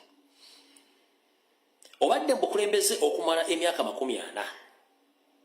Eggwanga olitambuza olizza mu mbeera gye walisangamu ng'otuta obukulembeze mu 1986 ng'okozesa amaanyi g'emmundu, which resulted into the 1995 Constitution of Uganda that came into effect under your leadership. Wakozesa emmundu mu 1986 ng'ovumirira ebikola ebyaliwo. Kino kyavaamu gwe kennyini n'oteekawo ssemateeka wa 1995 bannayuganda kwe batambula era n'atandika okukola ng'okulembeze mu mpaka olwaleero. Mr. Museveni, it said you were born a Ugandan like the citizens now living in fear. Nyandi Osoferi wagamba nti wazaalibwa mu Uganda nga bannayuganda abalala bonna, naye lwaki bannayuganda bali mu kutya essaawa zino? Abalala bali mu makomera, abalala bagenze mu buwaŋŋanguse. Uganda is our only country. Uganda yensi yokka ffe gye tulina. We did not choose to be born in Uganda, but we must live in our motherland. Ffe munnange tetwesalirawo kuzaalibwa mu Uganda. Wabula tulina kubeera mu Uganda kubanga yensi eyaffe enzaaliranwa mwe twazaalibwa. I write to you as a citizen dressing a leader. Nkuwandiikidde nga nze munnamateeka, nkuwandiikira ng'omuntu munnansi. Okitegedde bulungi nnyo? You control the army, the police, electoral commission, state institution. With the control comes from responsibility.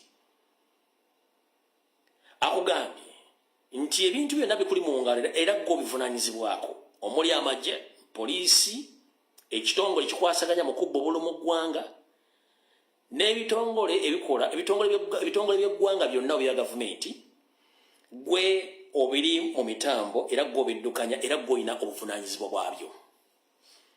Please put our house Uganda in order by nze nga Justice nkugamba teeka eggwanga lyaffe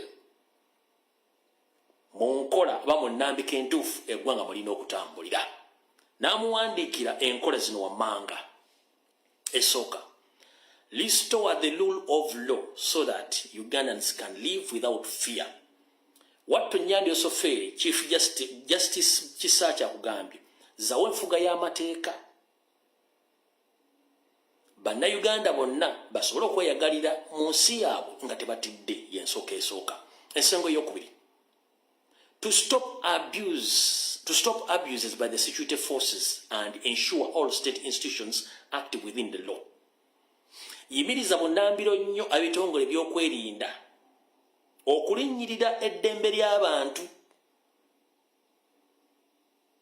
n'ebitongole byonna ebya gavumenti bibe nga bikolera mu mateeka. Y'ensonga ey'okubiri. Ensonga ey'okusatu, allowing all citizens and political actors to exercise their constitutional rights without fear. Mu bunnambiro leka bannansi bonna saako bannabyabufuzi bonna babizannya wattu beegazaanye bulungi nnyo nga beeyambisa constitution yaabwe saako n'eddembe lyabwe nga tebalina kutya kwonna mu ggwanga we batudde. Ensonga ey'okuna, returning the country to the constitutional governance where the courts functions independently, political activities is under lawful, citizens are not punished, exiled, imprisoned, silenced, or force their political view. Akugambye za eggwanga lidde nga lifugibwa ku ssemateeka omutuufu, nga ekkooti zikola bulungi nnyo era nga zeeyimiridde busimbalaala, bannabyabufuzi nga babizannya bulungi nga beeyambisa amateeka, bannansi nga tebabonerezebwa n'okusindiikizibwa okgenda mu nsi mu buteeyagalidde mu nsi za Bulaaya okudduka, saako okusiba abantu bonna abatalina misango n'okunyigiriza abantu obutabaako kye boogera mu nsi yabwe okubaziba emimwa olw'okuba nti balina endaba ya njawulo nnyo ku byobufuzi nga ggwe bw'obiraba. Ensonga ey'okutaano, stop labeling political opponents and other supporters as terrorists or as confused. Lekerawo mwattu okulaba bannabyabufuzi abalala ng'abalabe bo saako n'ababawagira okubafuula abatujju oba okubayita nti bo kye baliko tebakitegeera. Ensonga y'omukaaga, stop the violation and the killings. Lekeraawo obutabanguko n'okutta bannayuganda. You must ensure that all suspects are handled through lawful arrest and tried before competitive courts, not executed by security forces. Akugambe Justice Kisaache. Fuba okulaba nti abantu bonna b'osuubiriza nti balina emisango gye bazizza bakwatibwe bulungi nga bayita mu mateeka. Era batwalibwe mu makooti gabasalira emisango so si bitongole byakwerinda kwegazaanya ng'ekigotta entula ate bo okubasalira emisango battira n'okubatta n'okubatulugunya nga tebayise mu mateeka ga kooti. Ey'omusanvu, stop abduction of opposition leaders. Lekera obunnambiro okukwata abantu bonna abali ku ludda olw'okuvuganya kikomye bunnambiro. Ensonga ey'omunaana, stop terrorizing Ugandans who support political parties. Mu bunnambiro yimiriza okukwata abawagira ebibiina ebivuganya oba ebibiina ebirala ekitali kyo ekya NRM kikomye bunnambiro okubafuula abatujju oba okubatonya. Tugenze mu nsonga y'omwenda, stop the siege on your political rivals. Lekera obunnambiro nnyo okulinnyirira okumalako emirembe saako n'okubalumba n'obaliisa akakanja bannabyabufuzi abakuvuganya naddala ng'olumbye amaka gaabwe. Ensonga ey'ekkumi, stop labeling political opponents as terrorists. Lekera obunnambiro nnyo abantu abakuvuganya abatali ba kibiina kyo okubafuula abatujju. Ekigambo kibi nnyo. Wansi n'afundikira ebbaluwa yo ng'egamba Uganda deserve dignity, Uganda deserve justice, Uganda deserves peace. eggwanga Uganda lyetaaga ekitiibwa kyalyo kiddizibwewo. Eggwanga Uganda lyetaaga okuba nti liramulirwa mu mateeka era lyetaaga abantu be nga bayisibwa kyekimu okufuna obwenkanya. Eggwanga Uganda lyetaaga emirembe. N'afundikira for God and my country, Justice Dr. Esther Katimbo Kisache, former Justice of the Supreme Court of Uganda. Bwati bw'awandiisa ebbaluwa ye. Bw'agiwandiisa. Bw'oli ebigere by'omukyalo oyo n'ebigere bye twogera tebyawukana. Ffe tetulina mu lutalo na Museveni. Tuli mu lutalo n'ebikolwa bye mukola ebitakkiriza mu mateeka. Nze okujja oba comrade n'ayogera ekigambo mukyalo naye tekimufuula mutujju. Tekimufuula mutujju kubanga eryo eggwanga lirye.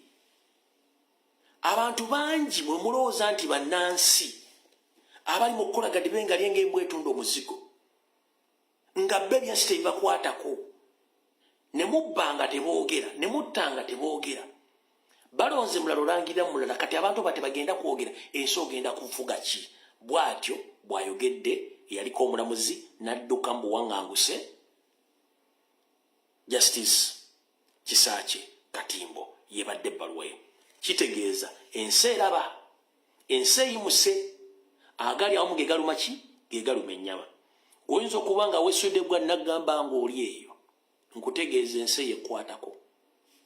Ebbaluwa bbiri zonna mmaze zisoma era mu butongole kanziggyemu wano.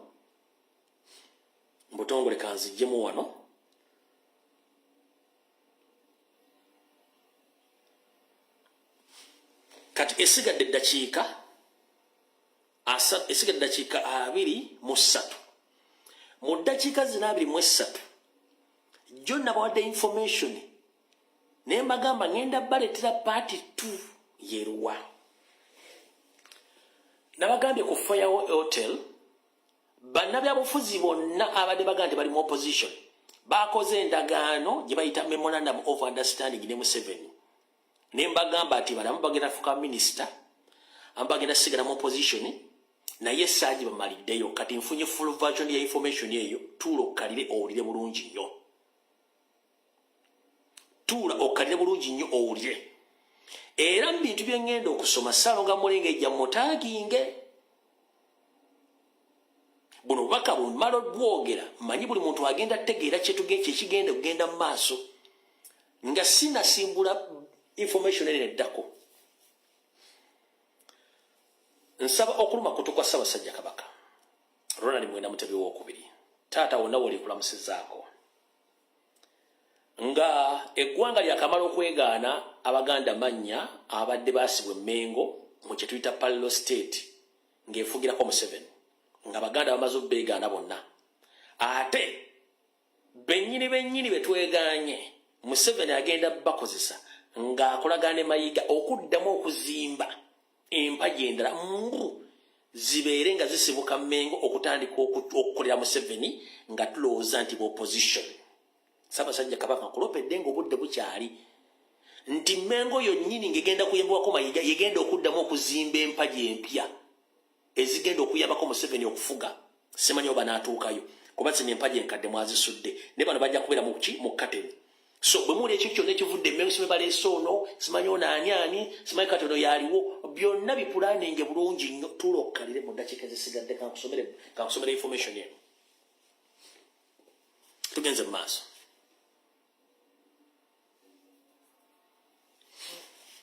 Olunaku lw'eggulo no kangatandike wano.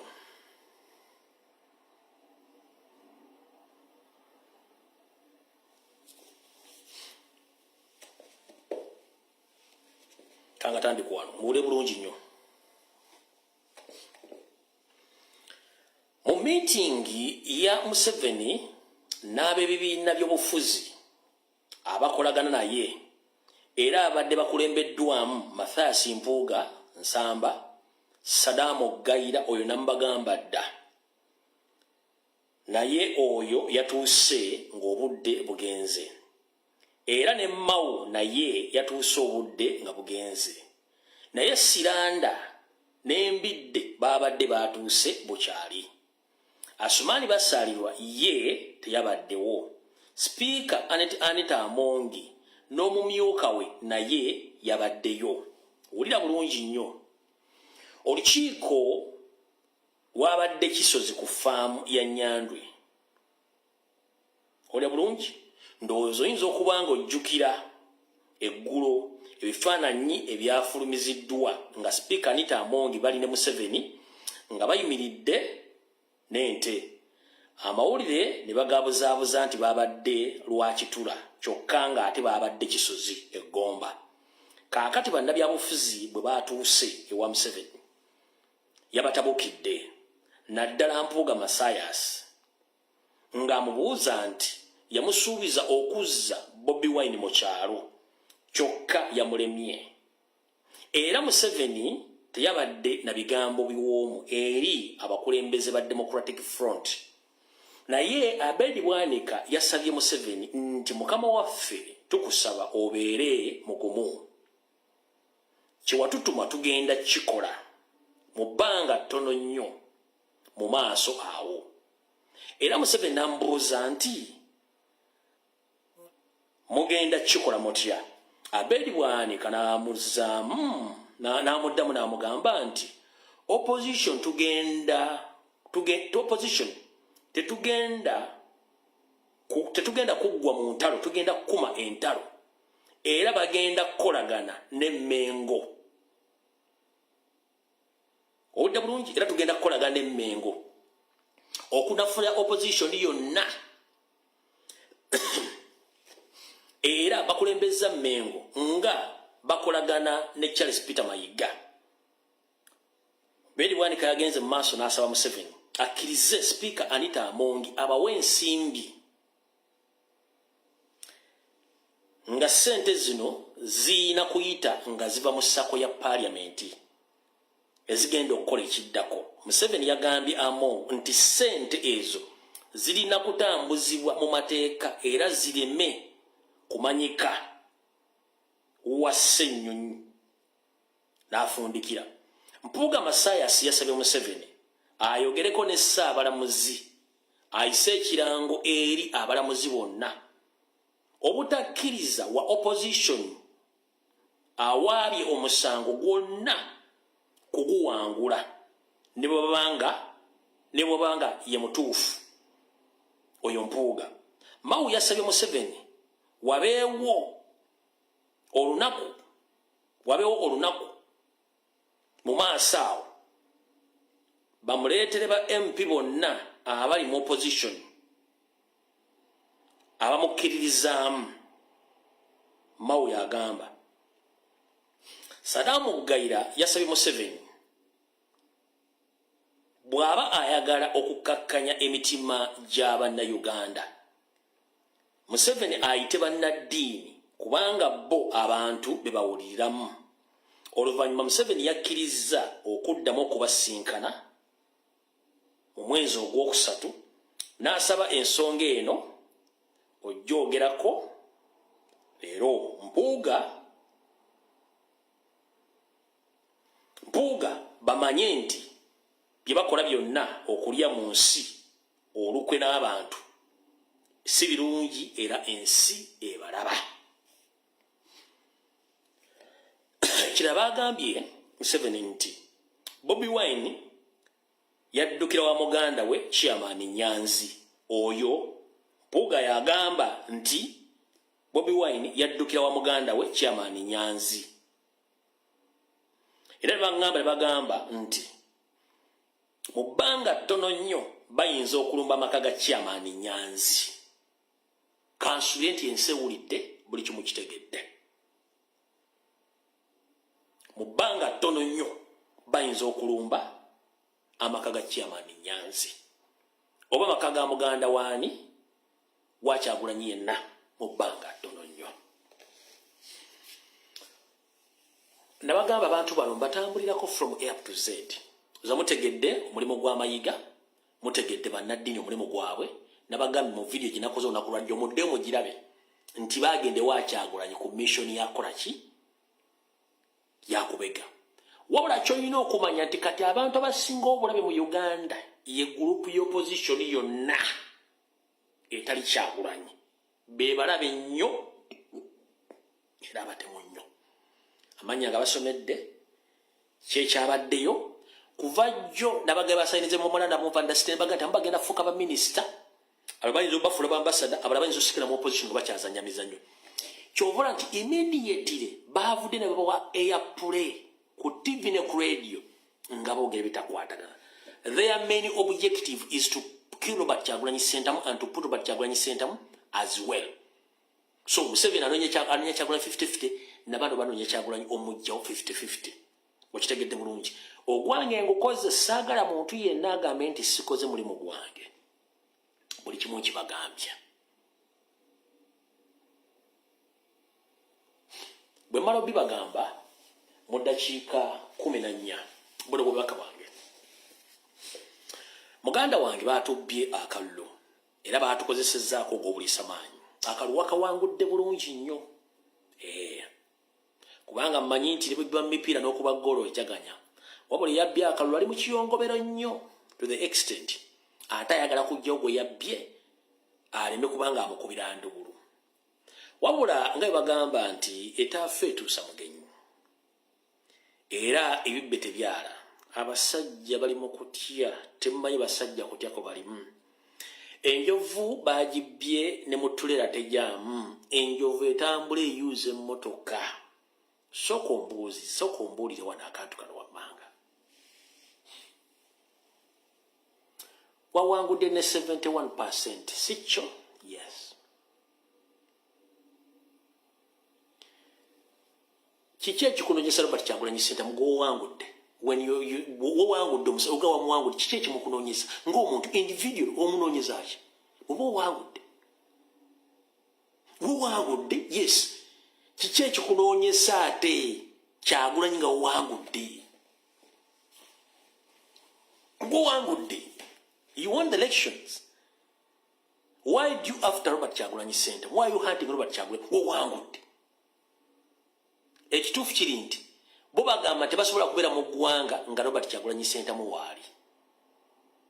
Yensonga lwaki bamunoonya bamuggyewo. Naye ng'omuntu asinga okumamu ekintu kino omubi bamuyita Anita Amongi. Bamuyita Mpuga Masasi Nsamba. Bamuyita Charles Peter Mayiga Salonga Mulenge Jaff Tubadde Mengo. Be bantu abo. Bamuyita Ebyasiri Kwago. Be bantu abo. Bamuyita Ibrahim Ssemujju Nganda. Be baagala kulya kulinnya bayita Kyagulanyi. Enjovu ne mu train eganye okujjamu ne mu lole egenda eyuga eriwete emmotoka ezitambula nga empira enjovu eganye naye nga bawangudde bafunye ebitundu 7 ne bali mu kutya kubanga kye babbye bakimanyi. First and foremost tukansooka bategeeze international community yaganye okumulitigitimaizinga era bamba nti muddemu okulonda akalu bakaddemu bakaloki bakaba waliwo information ejjana kumbeba akalu kaddibwemu kalondebwe oba akalu kaddibwemu kabale. But unfortunately Abed Agundi Simon Mugenyi Mbereji byabakama taina tele sheets taina dira form za Museveni kyokka ffe tulina dira form tulina ne tele sheets tuzirina bwe tuka tugenda muri count abawedde okitegera bulungi bwe tuka tugenda muri count abawedde ne bamugandi baddemba akabale bulungi nnyo abawedde kati kyalina okukola agamajje gayina otteka ku ne muwasinga bala basajirizi bali mu kubanga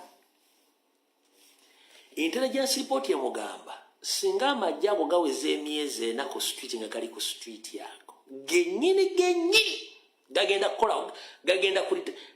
kulumba Museveni Kenya kasita gamala emyezi ena ku street wano bachali tebalya bachali tebanaaba emmere bagibatira mu bucket ngambizi tebabasasula musaala ompulya bulungi nnyo bennyini kasita ateeka amagye emyezi egi ku street aba awedde ekyo bamuwadde mu intelligence report kyokka nga tuli mu January tuina February, tuina January, February, March, April mpaka mu May waina okulayira amaje gajja kubeerako oba ina kubanga buli kimu akitya.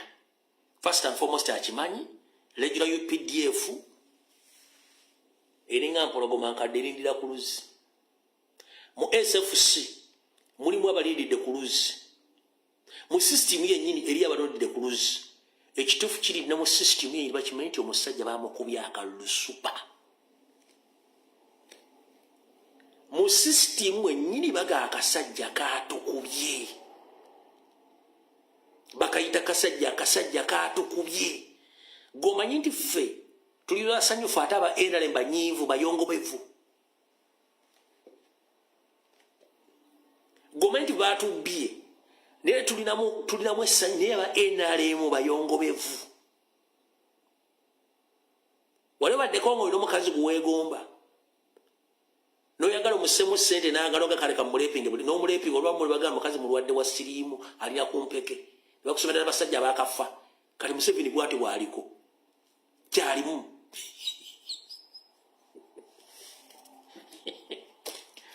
Ekiwala kiriawo akiwala yakikwana ne kigaana ekiwala nga kyegiriisa ku kyalo n'agezaako kikwana ateekamu ssente kigaana n'agago nja kukwata bukwasi n'akikwata amala okikwana mugamuna. Mukazi gwakutte nga mulwadde nnyo atambulira ku mpeke ojjukira kyaliwo egi nti yali boyfriend we yafa. Ojjukira kyali wafa oli nti yali boyfriend we yafa. Ojjukira nti yafa. Ogambira waawe yanfudde kati Museveni yembeera gy'alimu. Yakutte ekiwala. Ekiwala kimufuukidde ekiwala. Yembeera gye bali bonna. Ekiwala kyegombedde ebbanga n'akikwana ekigaana. N'akiteekamu ssente kikati yasooka nkikwate bukwasi. Bamala okukikwata n'agamba obweguudde nakikutte nanyumiddwa. Agenda bakira banyumiza nti ekikazi nakikutte wakutte ekikazi nti tufudde. Ko omukazi abaana bonna bakuna amazzi ku bonna balwadde yabasigadde sina ekiki. Kati ali mu kkuba mulanga. Okumanya ali mu kutya. Omusajja oyo okumanya n'ekimugoba kinene nnyo. Wano jjukira ayiika Windows. Tekibangawo mu history wa Uganda n'oddira n'olonda Chief Justice mu nnaku 2 n'olonda Chief Justice nga tayise mu vetting committee ya Parliament. Yalonze Chief Justice nga tayise mu vetting committee eya Parliament.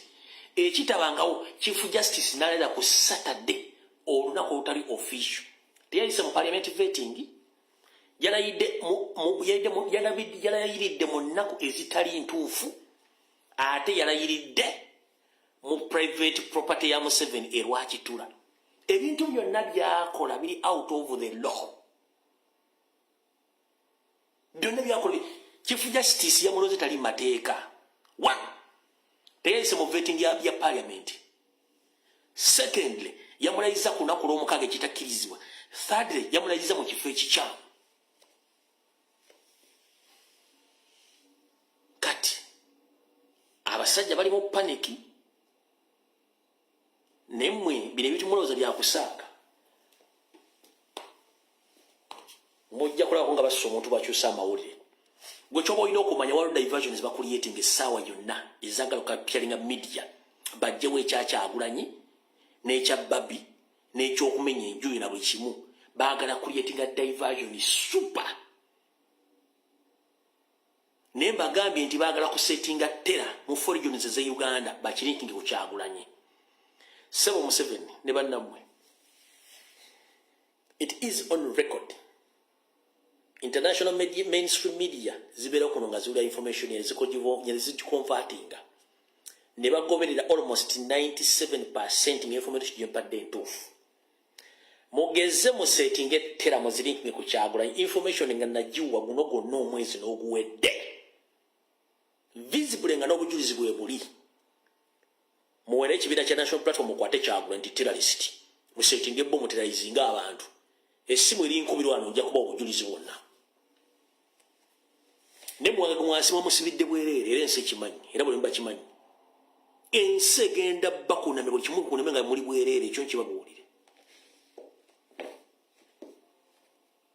Museveni Windows mmye banita amonge bakosa advantage nga jijja bwana bati yayika madinisa bamukosa buli kibaagala naye nga Windows zakola ki zaggwako.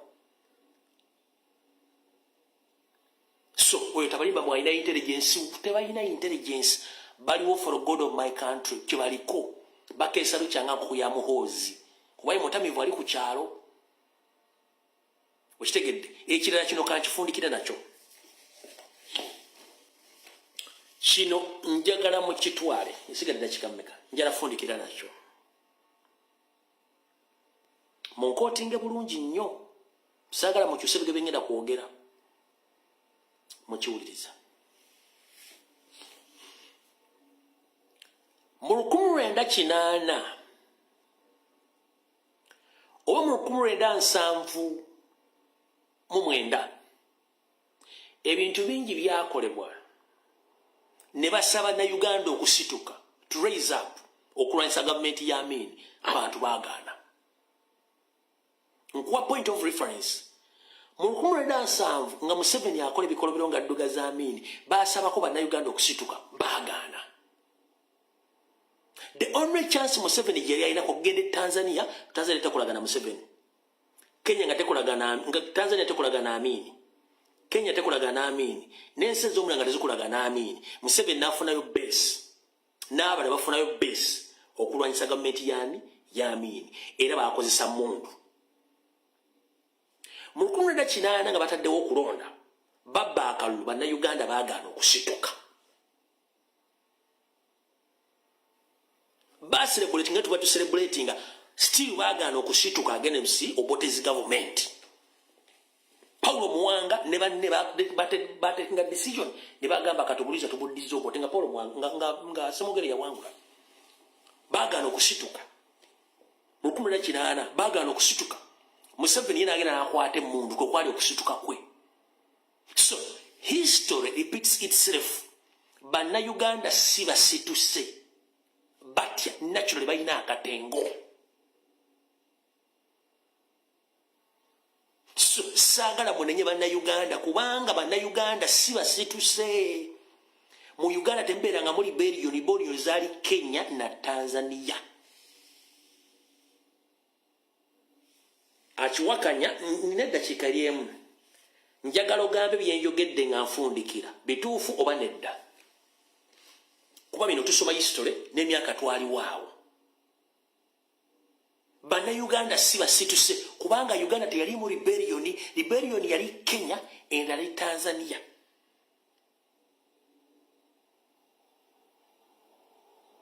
Gwokimanyi nti abaagala change basinga okutya. Okimanyi nti abaagala change basinga okutya. Nti ze sijja kgenda kwekalakasa naye ate njagala change bannange. Eriyo n'abatidde okwogera bannange bagenda tukwata n'okutya nakwo n'okwogera okutidde.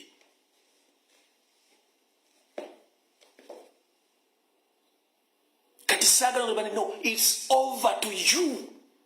Abasobola okukozesa other way kyovula naguduumidde abantu bawandika amabaluwa balumbezi w'ofiisi omusingo tugulina kubanga ne Museveni yateekayo omusingo n'aguwa abazungu n'omusaplayinga emmuno omuwa buli kimu n'agenda mu nsiko abaganda ne bamuyamba. Kati saagala munenye bannayuganda yeeyo nature yaabwe yenkula yaabwe. Yenkula yaabwe saagala obanenye enkuzizayo history ne mukusomesa. Bino ebintu binsinga emyaka naye nkula okunoonyeza ne basomesa ebintu bino mbitegeere. Mr. President, whenever you are, please don't base on Ugandans that they will rise up. It is impossible. Tebajja kikola. Unless tomanyi nga kiyinza okubanga obulimu balina bungi nnyo. Secondly, ku nsonga eyo Museveni ya creating a poverty whereby nti buli muntu yinaga nalyaki yakuteeka muzenkolawo zendya eyo system mbi n'akuliyetinga mistrust mu bannayuganda buli omu atya munne kubanga tomanya ani. Naye this time around abantu bajja kusituka. We encourage you to raise up. Bannayuganda mbakubira omulanga ate temute tufuna nka revolution musituke ekyokukola mukimanyi musituke wadde tekibanga ngwe bagambye ne musituke